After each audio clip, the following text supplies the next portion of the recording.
Hello everybody, and we're back again for another Up the Dale podcast. Back after our first. I'm not sure whether Martin's actually aware of this. Recently, a lovely article that we had in the Lancashire Evening Post about our endeavours with the video podcast, and it's nice to follow it up with, again, a nice follow-up with Martin as well. For those of you who maybe haven't seen the first episode that we did, this is, as a lot of you may well know, Martin Sagger, international umpire and ex-England cricketer.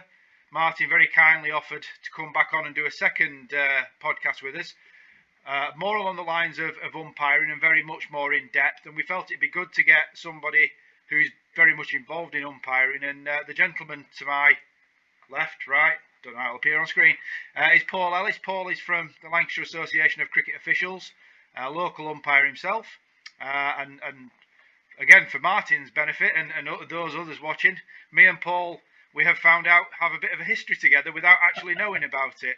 We used to play against each other in the 90s, back in Yorkshire, and it's a small world, as they say. So, Paul, welcome to the show. Yeah, thank you. And Martin, thank you very much for coming back on again to discuss a subject obviously very close to your heart now. Yeah, not a problem. More than happy to come back and catch up with you guys again. So we'll crack on straight into it. And in the last episode, we did discuss with Martin how he got into umpiring. But Paul, if you just want to do a general introduction with Martin as to how that came about. How I've come to be here today. No, well, that and about Martin Right, yeah. Actually starting his umpiring. Yeah, well, a number of weeks ago now, we had a meeting of the Umpires Association, and we were asked if anyone would like to come on and represent the association. So I stuck my hand up, and hence why I'm here now. So I've discussed with Rob Hales, who's the appointment secretary for the Umpires Association and chairman of Lancashire Association. Any questions that he'd got, and I've chipped a few in myself as well. So if I just fire away with the questions, is that okay? Absolutely. Brilliant. So as Neil said, the first two, Martin, is more how you got into umpiring and what kind of experience of recreational cricket, league cricket, did you have before going on to professional cricket and first class list? Paul, well, good to see you. It's a little bit different circumstances for me than maybe people think. Probably because I was concentrating on my playing career.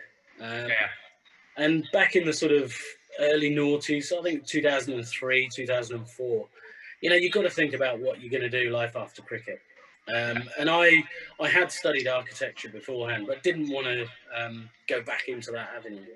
And I'd spoken to Jeremy Lloyds on the field, and he said, Sags, have you thought about umpiring? So I looked into it and thought, yeah, I'd like to stay within the sport. So I literally, from about that period, took my exams over the next sort of 3-4 years. And subsequently, when I finished my playing career in 2009, I actually then, it was through injury, so I actually finished around the June of that year. So that allowed me to stand in what turned out to be only 2 league games and a sort of warm-up game for England under-19s against Leicestershire, which I was being observed on. And following on from that, I was pretty much, my boss, who is now Chris Kelly, who's the head of the umpires, he was there observing me, and he took me on the following year onto the reserve list. So it was a very, very quick transition for me. But you did your qualifications as you were still playing then, yeah? Absolutely, yeah. Because you've got to plan ahead. I didn't want to wait until I finished, because that would have set me back another 2-3 years. Yeah. And did you go through the same kind of process? I mean, I did the old level 1, and then I know they've changed now to stage 1, 2, and 3, haven't they? Yeah. And I was down to do stage 3 this season. Obviously, that went west. Yeah. So hopefully, fingers crossed, next season I'll be in stage 3. Was it the same kind of process, the same qualifications that we do at recreational? Pretty much so. I think it was a little bit more relaxed back then. So I think I did level 1, and then I think I jumped level 2 and went straight to level 3, because I think they wanted to, not fast track me, because I still had a few years of playing, but I think they'd sort of highlighted they wanted me to join. So I was more than happy. I did a couple of courses through the PCA. That sort of didn't give you the exams, but they brought along some current first-class umpires, John Holder being one of them, who just went through the, it's all well and good going through the law book, but everyone can do that at home. It's going through scenarios and, what to expect on the field of play, which was a great advantage to me. Right. Okay. So if I move on then, my next question is, suppose it ties in with what we've been talking about. In your opinion, do former first-class players make better umpires, and if so, why? I wouldn't say it's necessarily making better umpires. It's possibly knowing the game better, as in the first-class game. Yeah, first-class game. Well, that's what I'm saying. Yeah. Former players understand the first-class game better. So if you're, as an umpire, everybody knows the game and understands the game, but having played at a higher level, you do see little things that you're aware of what the professionals are trying to do or trying to hide from you, and you can almost sense there's that that rivalry. So you've got to nip it in the bud before anything really kicks off. So that's probably the biggest advantage I've had, is that I played the game at a first class level. Yeah. Just on that front, Martin, just something from my perspective. Do you think also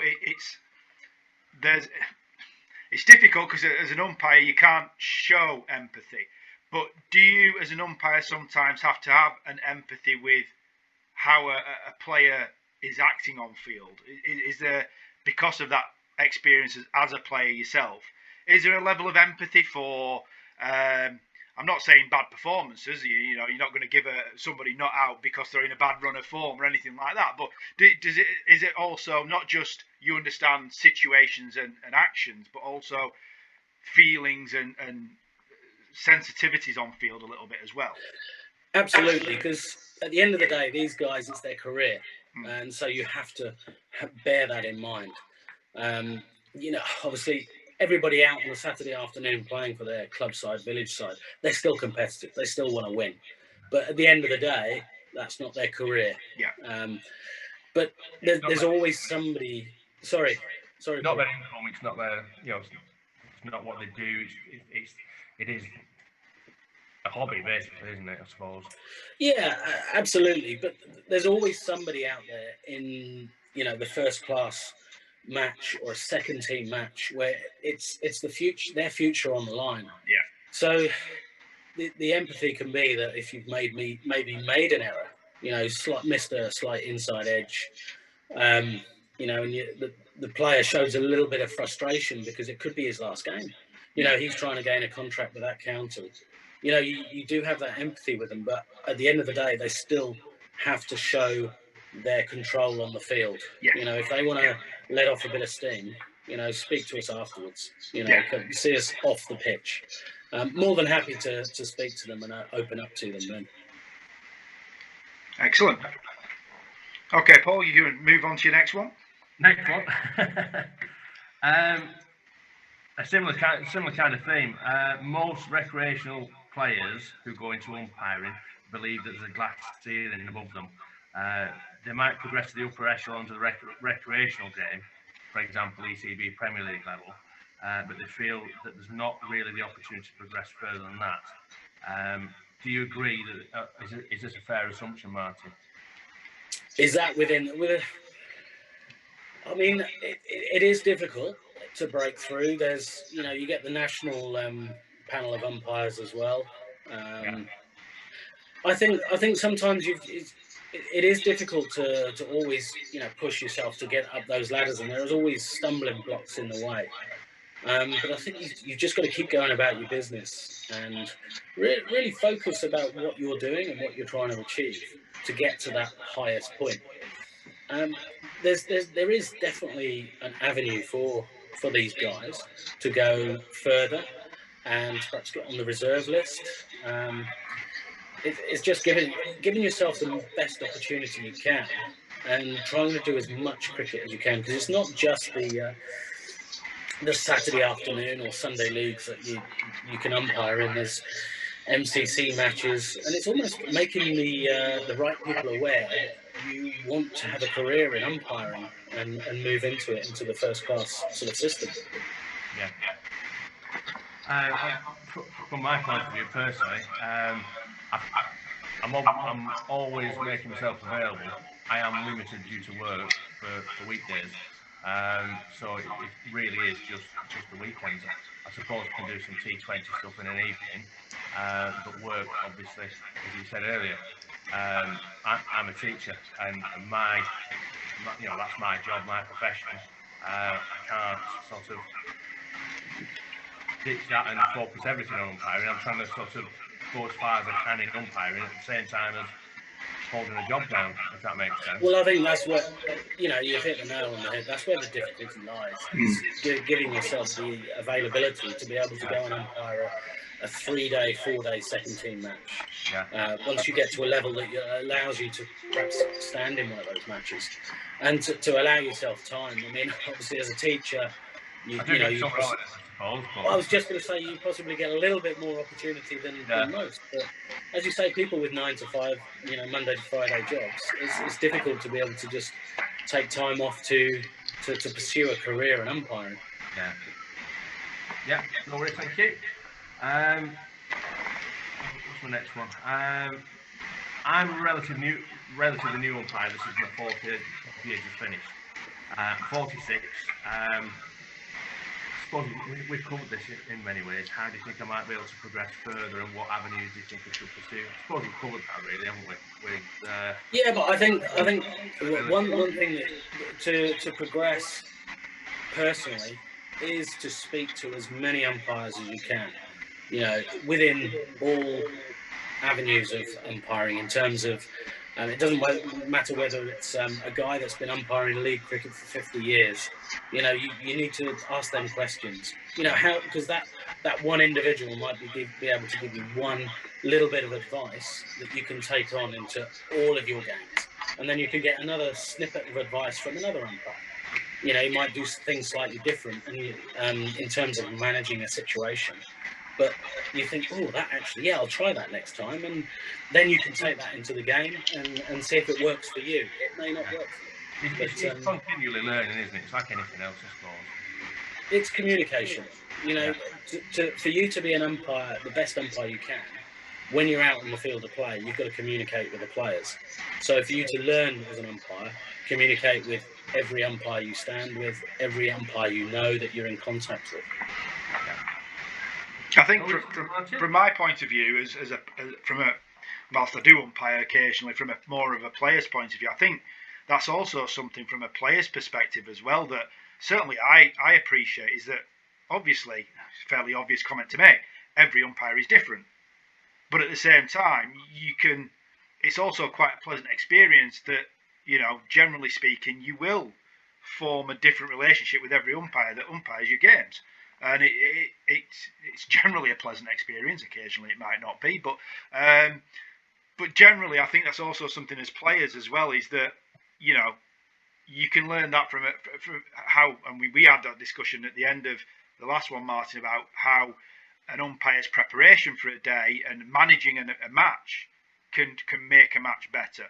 Yeah, but also, from a player's point of view, learning from how an umpire umpires that particular match can also potentially help you enjoy the match better. So it's, as you say, these guys who are generally umpiring have a lot of experience, because it's normally sort of at club level, it's at the older end. So I think that is something that's quite key to sort of learn from, also as a player, to be quite honest.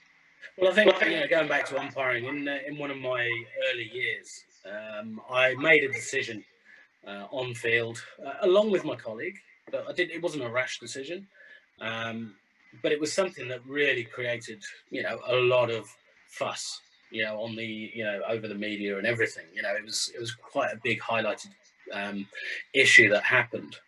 And as I say, I didn't rush into it. I saw something, consulted my colleague, and we acted upon it by the letter of the law. The rule book, the law book, sorry. And obviously, it created a lot of, I suppose, anger within the playing community within the first class game. And I got a little bit of abuse from it, as it were. But one of the senior umpires, Rob Bailey, he sort of said, "Sex, come on, let's have a chat." And it's up to you as an umpire to listen to what he's going to say. And so he went through it and he said, "Look, you did this, did that. Don't you think you could have done it this way, that way?" And so you learn from, you do learn from your mistakes as well. Yes. We all make mistakes, but we have to learn from it, and we have to listen to those people that have been in those situations before. And that's how best you're going to learn and move on quicker. That's it. I mean, it's the same at our level. I remember giving someone out one of my first games, probably midway through my first season. And I went to my colleague at Square Leg and experienced umpire, Neil, know him, John Smith. Yes. And I said, "Do you know what, John?" I said, "I think I got that one wrong." And this is a few hours later, and it's still playing on my mind. I thought, I've got that wrong. And John, he said, "Forget it. Just put it completely out of your mind." He said, "Try and do it better next time." He said, "But don't dwell on it." He said, "Because otherwise that's going to be affecting your performance from now on in this game." So absolutely, you're continually learning. That will affect you. You've got 6 deliveries where a lot of people think that when you're standing at the bowler's end, that's the time you concentrate, but it's not. You should be concentrating all the time at square leg. And you can drift off sometimes. If you've got something playing on your mind, that's where it happens at square leg, and that's where you'll miss something else. And you can't, as you say, you can't dwell on it. The decision's been made. The batsman, you're not going to call him back. So the next ball's been bowled already. So that decision's gone. You've got to try and put that in the box. Yes, you can bring it up at the end of the match and talk about it with your colleague, speak to the player afterwards, because you want closure as well, because you'll have to deal with that player again, and maybe even the next week you've got the same player the following week, so you need to have that closure with that player as well. And there is absolutely no harm in admitting to a player that you might have made an error in judgment. It doesn't mean you got it wrong. It's an error in judgment. You didn't quite pick up that inside edge, or it possibly could have just been sliding down leg side. But like you said, conversation, discussion with the players, it's important. It goes a long way for their respect for you as an umpire. And that will carry on over the years as well. Brilliant, thank you. Right, my next one is I suppose it's mainly from Rob. How do you ensure good CPD, good trainers, professional umpire? We have probably in normal times we have a pre-season, a mid-season, and a post-season meeting. Quite often there's guest speakers invited. That didn't necessarily happen last season for obvious reasons. But we also have a website which we're all encouraged to look at. There's different videos and presentations on there for us to just keep refreshing our knowledge of the laws and different situations in the game. What kind of things do you do as a in the first class game, Martin? Well, certainly on a match-to-match basis, we've got cameras all over the place, which the cameras are there for coaching purposes for the players. But now it's used, pretty much. You see the batsman storm off. First thing he does is go straight to the computer to have a look at that decision, whether he thinks it's sliding down or whatever. and it's obviously coming more and more into the club game. You know, people with fixed cameras. Yeah. But for us, we also look at that video, the footage, any footage available, and obviously televised matches. There's great footage, and you know, have a look at yourself on there, and have a look at the decisions, and you know, your body language, things like that. So you've got the visual aid. We also, like I've just mentioned, constantly chat to your colleagues that have had those experiences. Ian Gould has been brilliant. He's just finished his international, you know, elite panel umpiring career, and he's always open for a chat, you know. And I've learned a lot from him, you know, and he's also made me feel a little bit more confident about myself, you know, in certain decisions that I've made. And he said, no, just go back your decision, back your judgment, and show that confidence when you're out there in the middle. We obviously do have appraisals at the end of the year, like every work, I suppose, workplace, you know, all employees. Like Neil would at work. Yeah. And then you know, you get the things you could develop on. Because for me, I've just got myself onto the international panel, so I'm now learning how the ICC way of doing things rather than the ECB way of doing things. And you've got to be able to do that transition from one to another. So you're constantly learning. The game's evolving all the time. So you've got to stay up to speed with how the players are reacting to the law changes as well. Yeah. All right, brilliant. Thank you. What's the next one? Right, yeah, no balls. How easy are they to detect? Is it more difficult the higher up the standards of the game that you go? And do you agree with recent changes at test level to take the responsibility away from the on-field umpires? It's like, to be honest, I think no balls are pretty much the same in first-class cricket, international cricket, in terms of the on-field bowler's end umpire judging them. It's the same down to club level, you know, village cricket level. If you've got a bowler where his back right hip gets in the way of the front foot, you're not going to see it. It's as simple as that. You're not going to get a good viewer. Everybody says, well, you're only 2 meters away. Why can't you see that? It's because of the angle of the bowler. If he's a side-off bowler, move to the left or the right, you can move back. Exactly. You can obviously, for an individual, you can. I've for I'm just trying to think of his name now. I'm totally out. I've gone. Left arm opening bowler from Warwickshire. He's now moved down to Hampshire. Used to play for Blackburn, defence for Blackburn Rovers. Played a couple of Premier League games. I can't remember his name. My brain's gone. It's Christmas. Too many gin and tonics.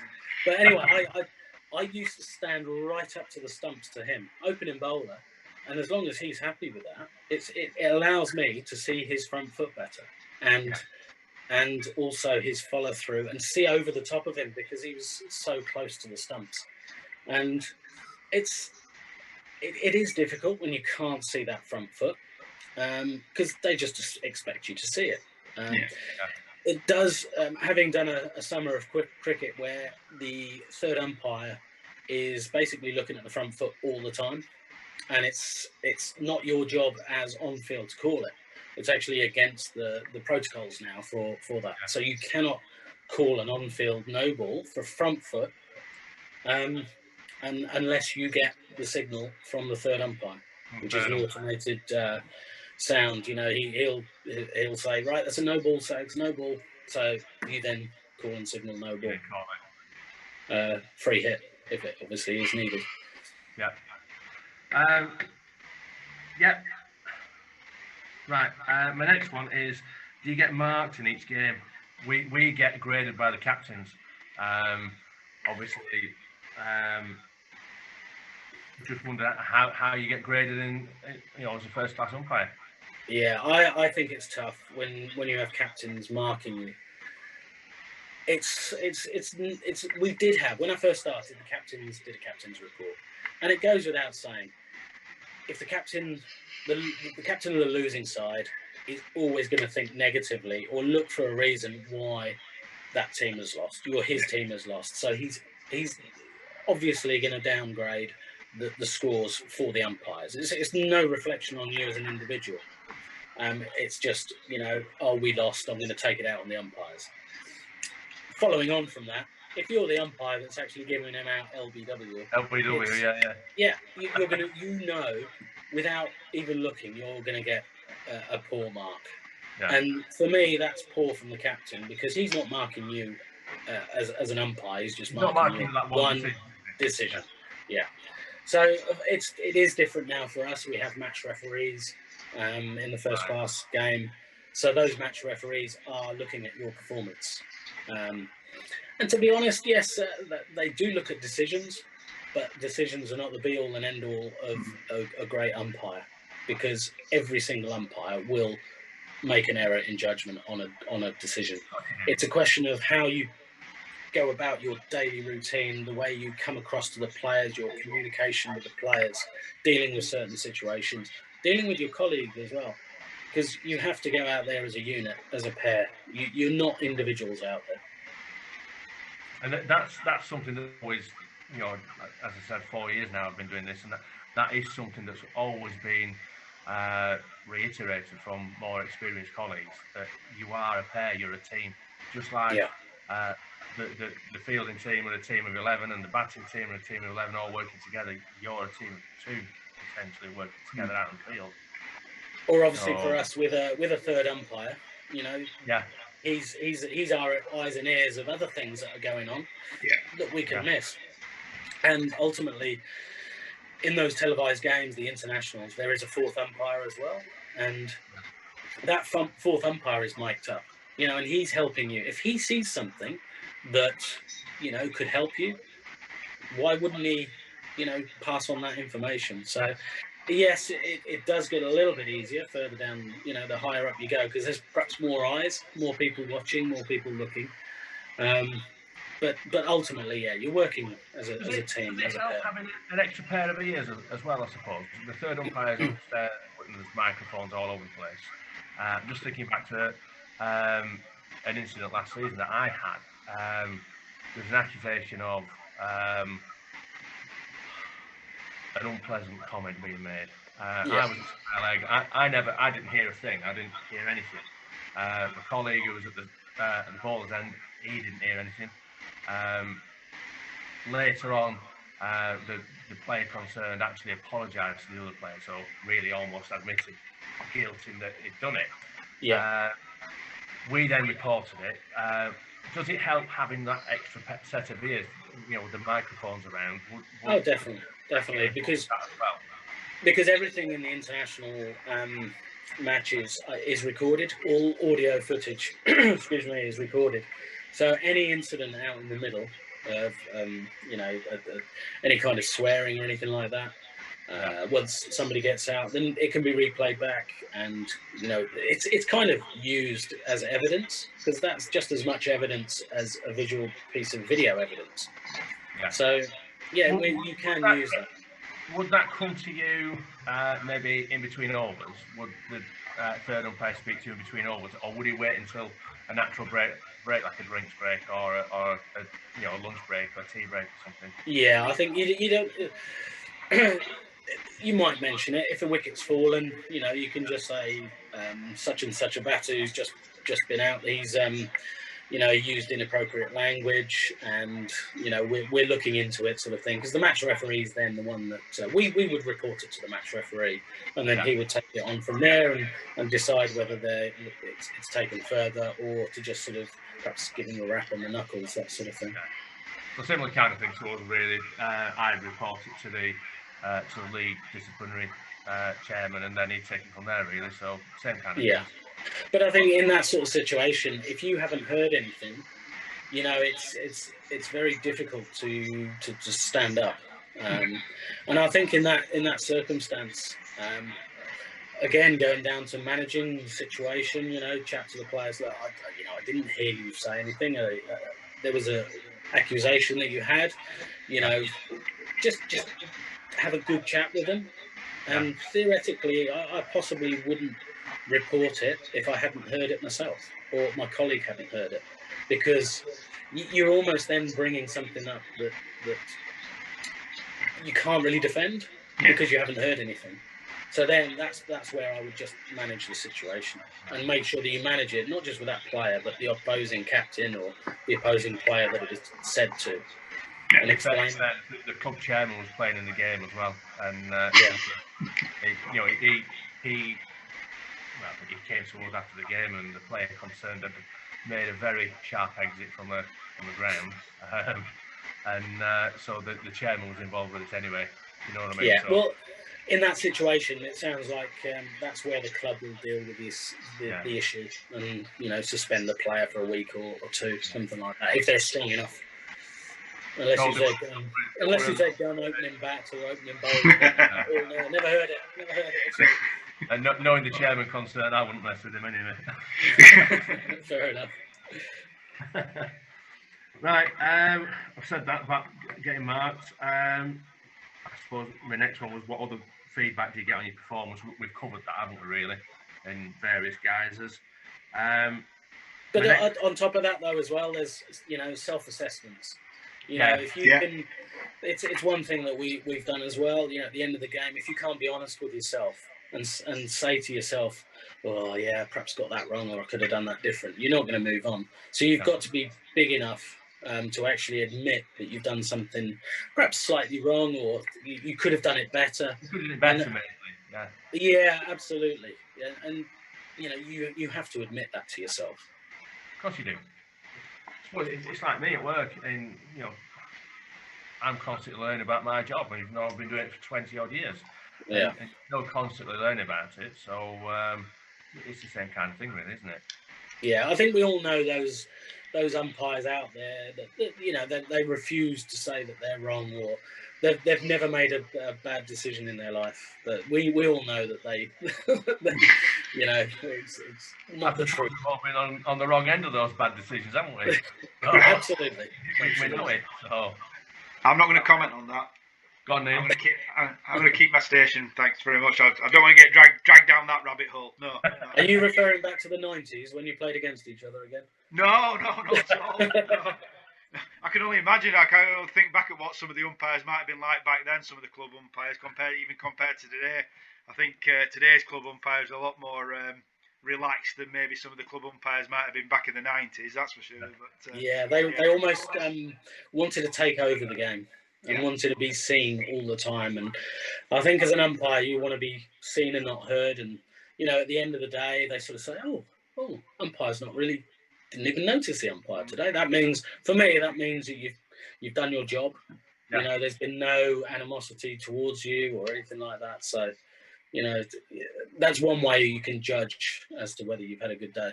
100%. And I suppose in that sense, if there has been any kind of controversy in the game, it shows that you've dealt with it in a good way. You've dealt with it effectively, and it's not become something bigger than it needed to be. Yeah.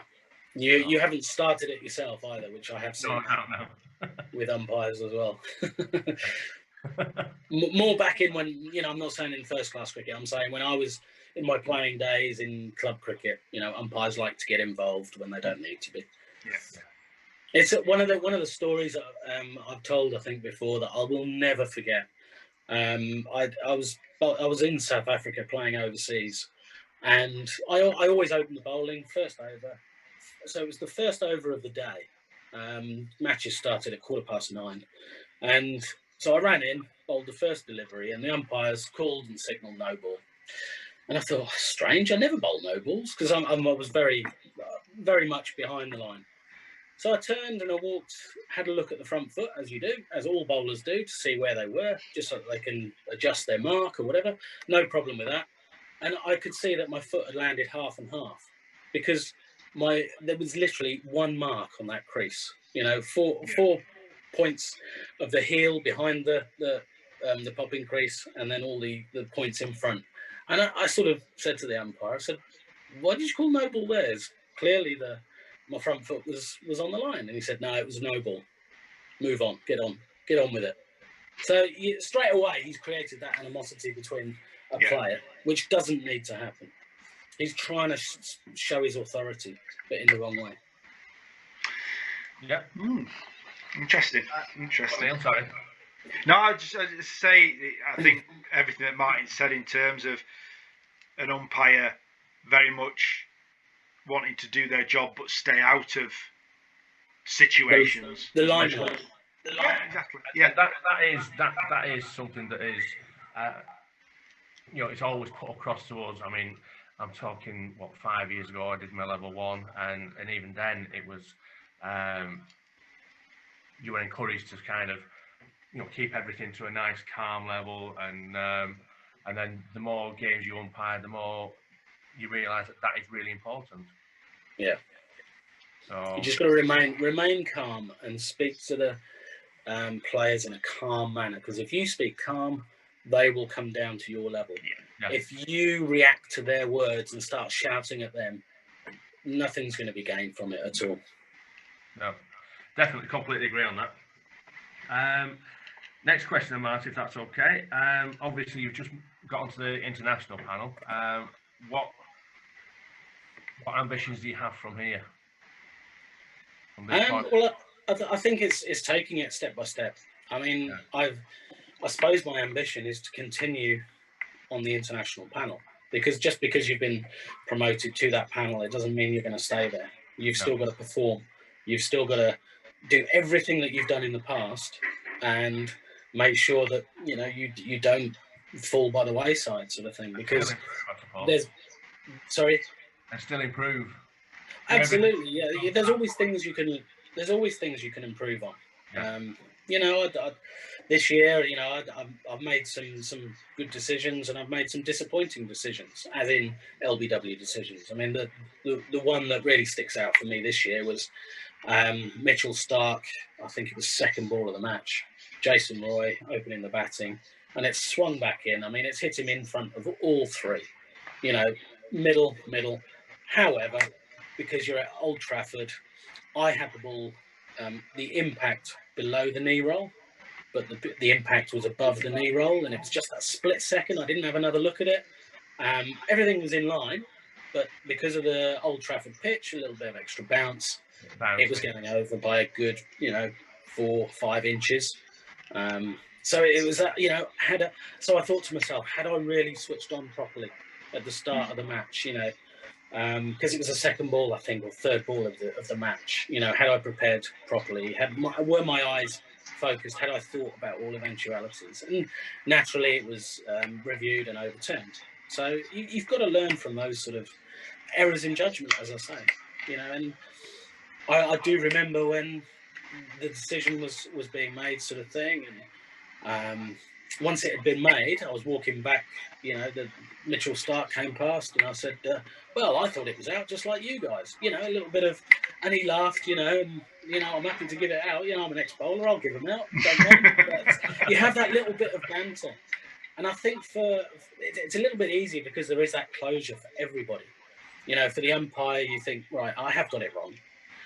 For the player, okay, Hawkeye showed it's going over. And so the umpire was wrong, but the right decision's been made. Yes, I gave it out in the first place, but the right decision has been made. The batter, he's not lost a life. He's still batting. He went on and got a 50, I think, that game. So he's not hard done by as well. So there is that closure. It's just closure as an umpire. Perhaps at the end of the game, you think, oh, why did I make that decision? Sort of thing. But the players move on straight away. Does it, from that point, does it help? I am right, answer. The reviews are on the screen, and you can see the review on the field. Yeah. Does that help, or would you rather that be? I think the players want it because they want to look at it. Yeah. They want to see it as it's happening, and and then obviously you still have to go through the procedure of waiting for the third umpire to let you know that the decision is being overturned before you make the signal. There is that protocol because at the end of the day, that's got to go back to the viewers, all around the world. Yeah. But I've got no problem. And when there was one decision that I did make, it was against Ireland, where Ireland actually won the game, I think it was. And Adil Rashid was bowling. He was bowling really tight, really well. And Kevin O'Brien just come in and he went for a sweep. And the ball pitched, straightened. and I've given it not out. And I thought, it's going on to hit the stumps. I know it is. But I had that sort of that sixth sense that it was not out. And naturally, England reviewed it. Owen Morgan reviewed it, and it was coming up on the screen. So I'm looking at the screen. I'm in position behind the stumps because obviously third umpire's reviewing it, and I'm watching the video, and I'm seeing the ball come down after they've gone through the procedure of knowing that there was no edge involved. And I'm seeing the ball and it's drifting, and I keep saying to myself, keep drifting, keep drifting, keep drifting. I just wanted the decision to be correct, obviously. Yeah. And true enough, the ball just carried on drifting and pitched it pitched a whole ball outside the leg stump.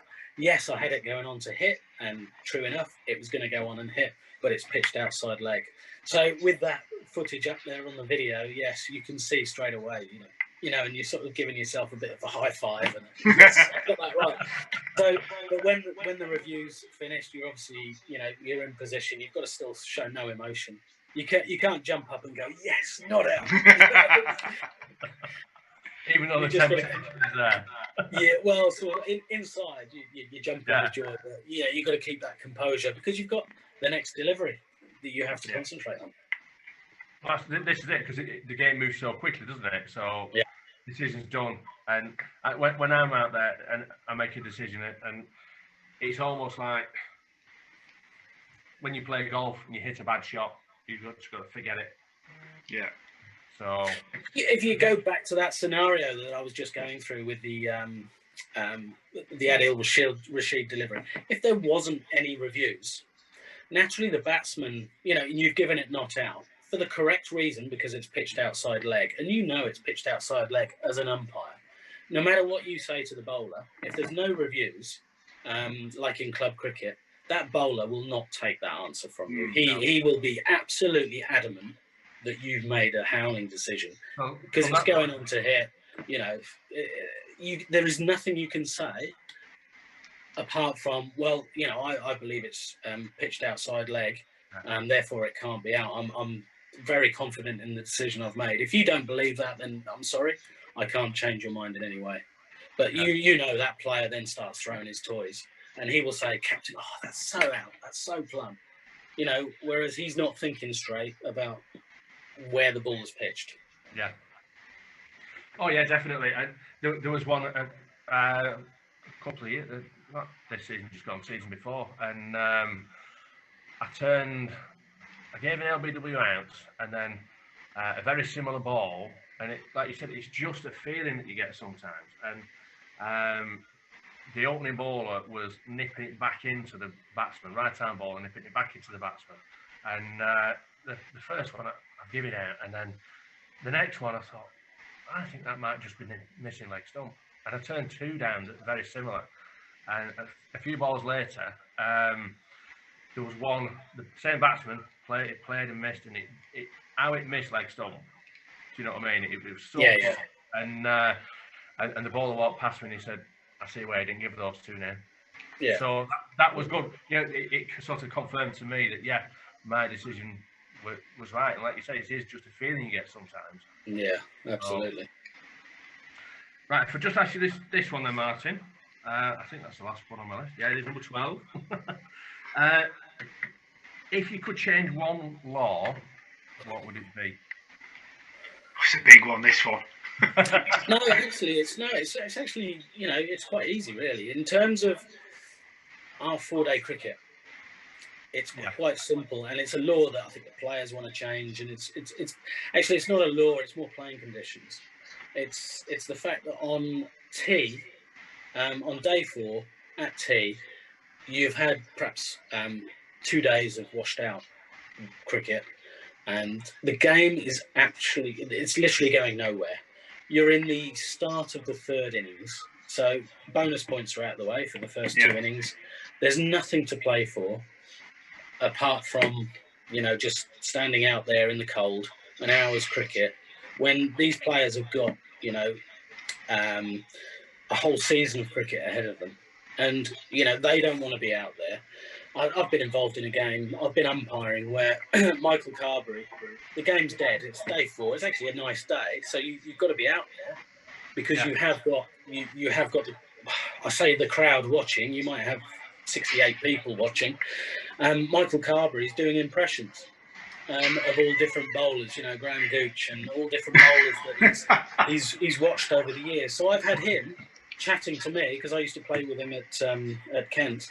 So Michael Carberry was taking the mickey out of me umpiring, doing my impression, an impression of me bowling, and all the players knew it as well. So it was a little bit humorous to get us through the time period, but yeah, it's one of those things that we don't need to be out there for another hour after tea, just to that's as I say, it's a playing condition. Laws, it's something you have to think about. I haven't really thought about it too much. I don't know. I'll try and think of it as for the rest of this. See if I can come up with one. Yeah, no worries. That's great. I mean, that's my question done, really. Appreciate it, Martin. Lots of tips and that we can all learn from as umpires in the recreational game. So yeah, really appreciate your time. That's all right. Not a problem at all. No, I'm more than happy to come and have a chat. From my point of view, Martin, additional question from me. I know we can't plan for anything for 2021 really, but have you provisionally got any plans for next year? Is there anything laid in stone for you at this moment in time? No, we believe there's going to be a full fixture list this year. As it stands at the moment, there's all cricket's going to be played, including the 100 ball cricket. Obviously, it's like any business and it's like anything. The vaccine is hopefully going to help us. Mm-hmm. I'm pretty sure that we're going to still see the bubbles that we've had for the international players, and so there's every chance I could be stuck in a hotel room for much of the summer in a bubble. But that's the times we live in, and if it means that allows us to get out there and show some international cricket, then that's what we have to do. Yeah. So it's the way of the world at the moment.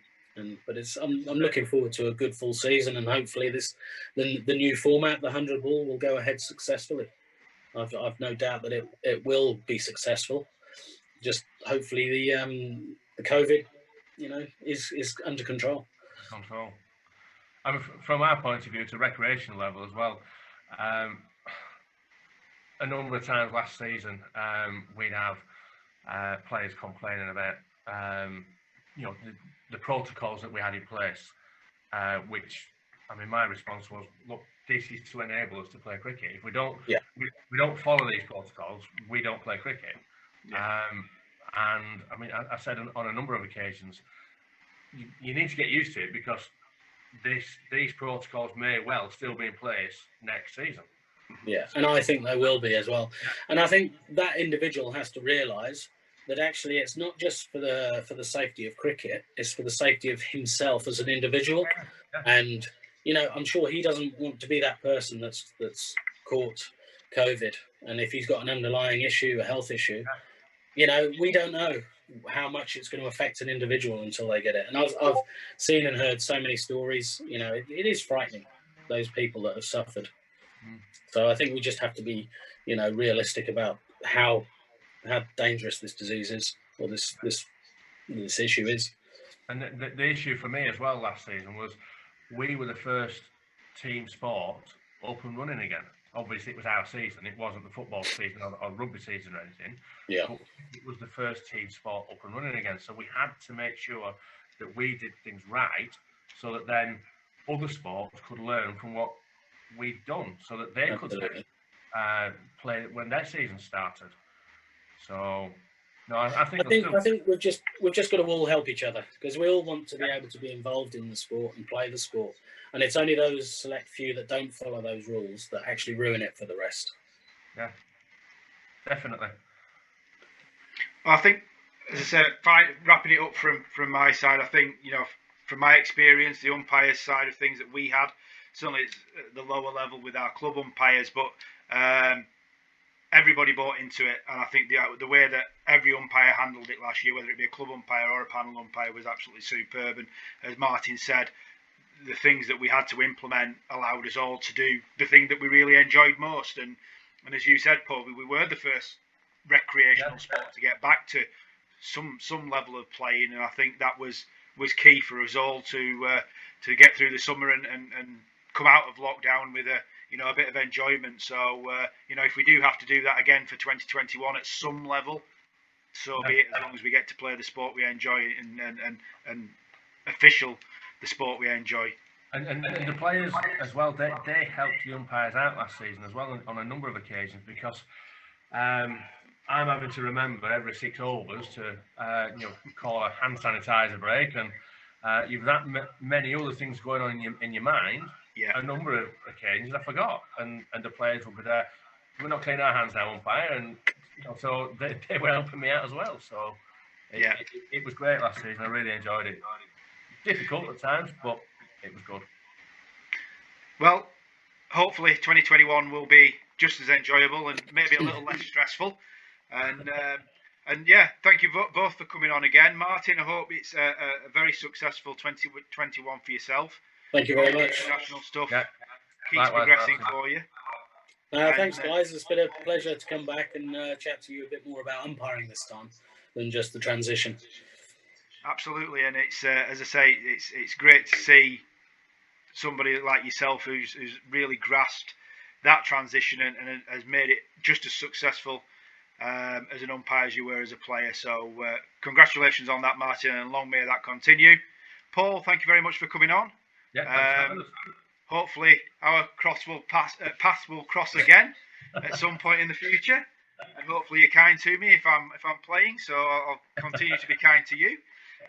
Thanks again, guys. Really appreciate it. That's another episode of Up the Dale in the bag, and hopefully it's been an entertaining one for everybody, and hopefully Paul will be able to get plenty of the Umpires Association watching, and I think they'll have found that an absolutely very interesting watch for everybody there. So thanks again, guys.